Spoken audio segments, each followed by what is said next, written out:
On a vu que la gastronomie est vraiment de haut niveau, et bien l'artisanat également, Nathalie, avec l'ébénisterie principalement.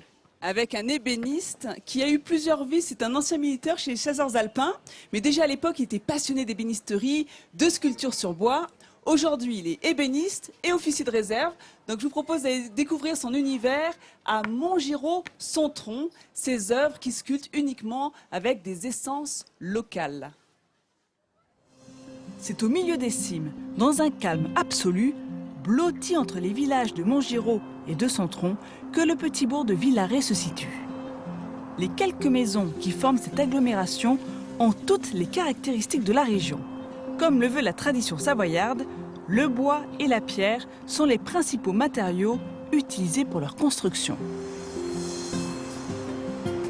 Au centre du village, l'une des habitations à la cheminée fumante a retenu tout particulièrement notre attention. Des planches de bois sont attelées au mur et les deux portes de garage en bois massif nous donnent un avant-goût de ce qui compose cette bâtisse. Nous sommes chez Laurent, un amoureux du bois. Ancien militaire, il officie aujourd'hui en tant qu'ébéniste et sculpteur. Ici, tout a été fait de ses mains.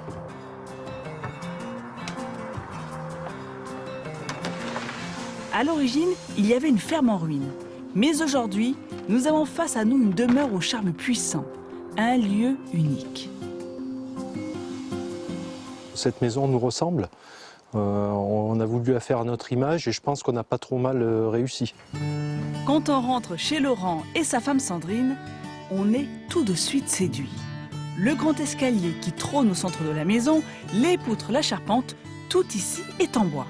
Pour obtenir un tel résultat, Laurent a dû s'investir sans compter.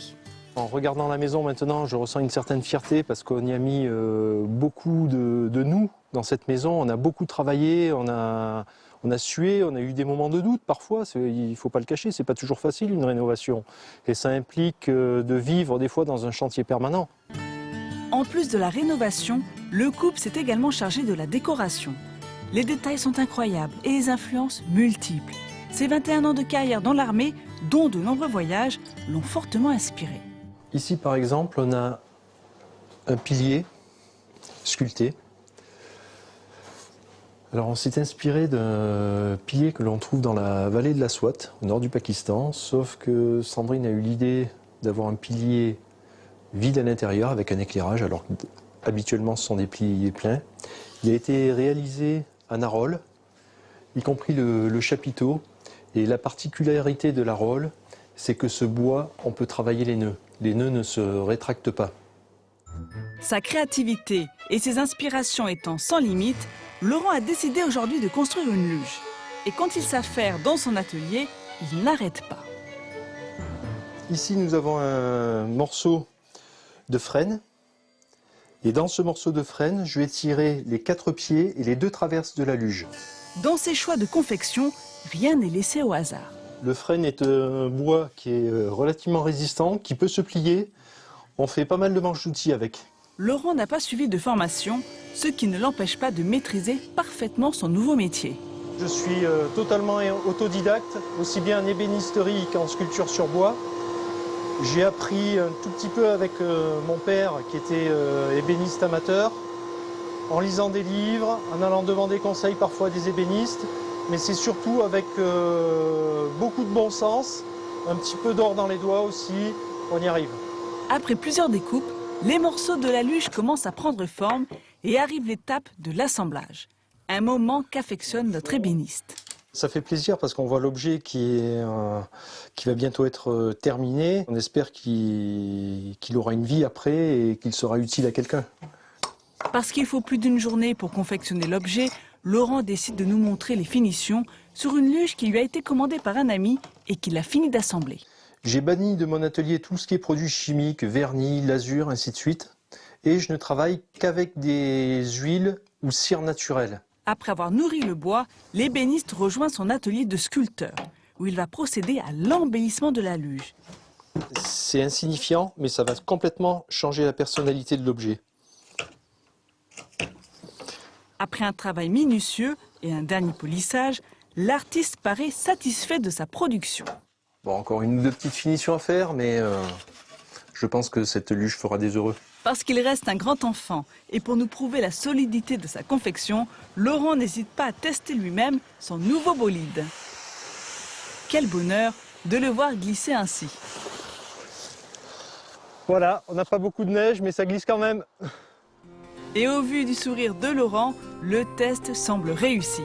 Un de plus pour ce passionné du bois qui continuera encore de longues années à embellir le relief alpin.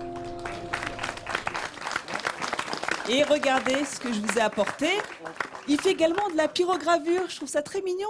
Regardez, là on a une petite chouette sur un arbre. Alors je trouve ça joli parce qu'il y a les nervures du bois qui créent du mouvement. Donc on imagine une lune ou bien un ciel nuageux. Voilà, je trouve ça très mignon à mettre dans une chambre. Voilà, je trouve ça vraiment très poétique.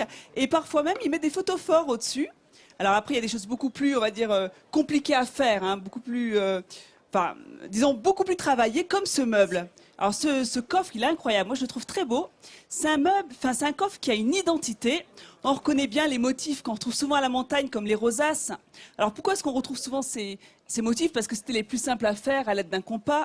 On a les fleurs stylisées. Donc, ce coffre, il a été sculpté sur les 4 faces. Il est très esthétique. Regardez la finesse des détails. Et ça, c'est parce que c'est un bois fruitier. C'est du poirier. Et le bois fruitier, il est très dur. Donc on peut aller loin dans la sculpture, dans les détails. C'est robuste, hein, ça change des meubles d'une certaine marque suédoise hein, qui ne tiennent pas longtemps. Ça se transmet de génération en génération. D'autant que C'est pratique. D'autant, Nathalie, que les coffres en bois, on en met beaucoup dans les chalets en montagne. Exactement, c'est chaleureux, c'est pratique. Et regardez, hein, c'est vrai qu'on a toujours besoin de rangement hein, chez soi. On peut mettre plein de choses dans un coffre. Et juste à côté, regardez, ça a été sculpté dans du tilleul, je trouve ça très poétique. C'est ce berger sous la lune, avec ses moutons. Voilà, moi, je trouve ça vraiment... c'est un poète, hein, Laurent. Et voilà, donc pour ceux qui sont intéressés par son travail, on vous mettra ses coordonnées sur france3.fr. Et il est venu nous faire un petit coucou en tenue militaire suédoise.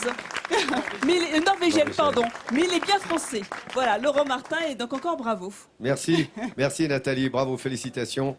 Vous savez qu'on vous fait partager cet artisanat qui est fait ici pour monsieur qui fait de la pyrographie, de la sculpture sur bois, comme vous l'appréciez.